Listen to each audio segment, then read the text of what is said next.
Welcome back to another episode of Diabetes 180 with Louis Burtis, your physician assistant and diabetes reversal health coach.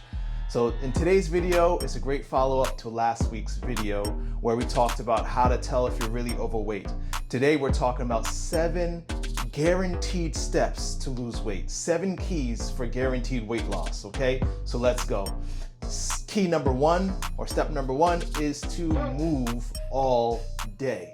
Okay, so a lot of people think that exercise comes down to scheduling time in the gym or scheduling a walk 3-4 times a week.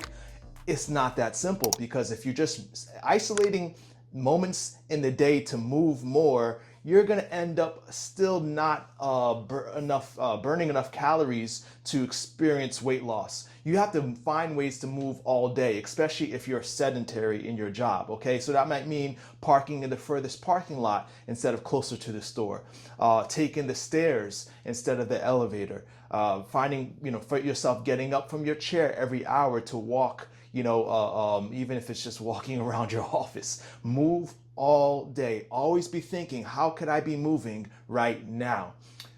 Key number 2, very simple. Eat more.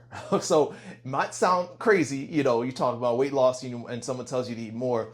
So most diets are focused on restricting foods, cutting back. But really what you should be doing is adding more healthy foods.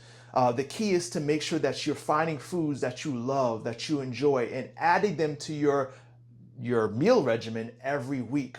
So spend time in the produce aisle and find healthy foods, fiber-rich foods that are good for you that you could add to your diet. And by default, you'll find yourself eliminating or at least limiting the more calorie-rich unhealthy foods. So key number 2, add more food to your diet. Find a new food item that you can add to your diet, something you don't usually eat, every week.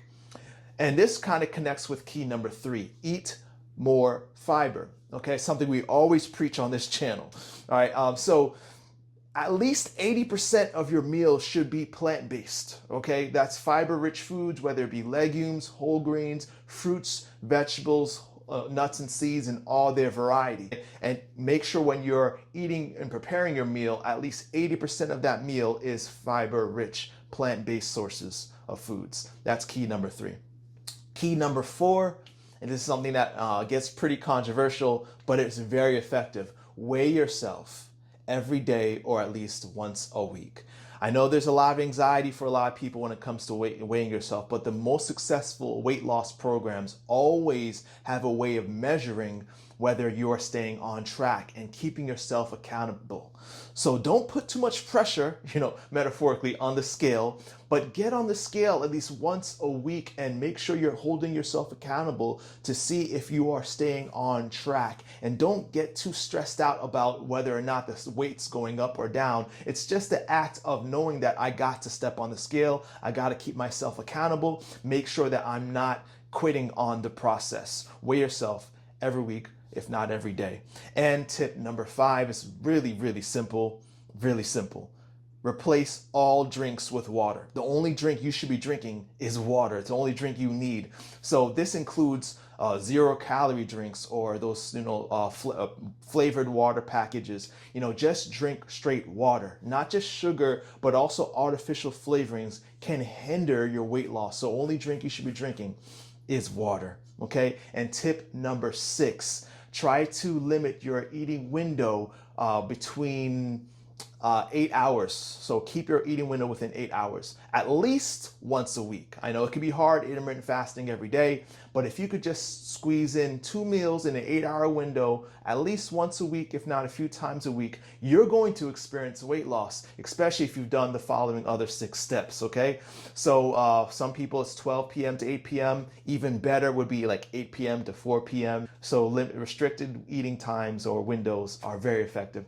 And lastly, very connected to the 6th, 7th key is to go to bed as often as possible early. Okay, early, depends on your lifestyle and your routine weekly, but at least 9:30 you should be heading to bed, because most studies show our snacking or unhealthy food choices happen late at night.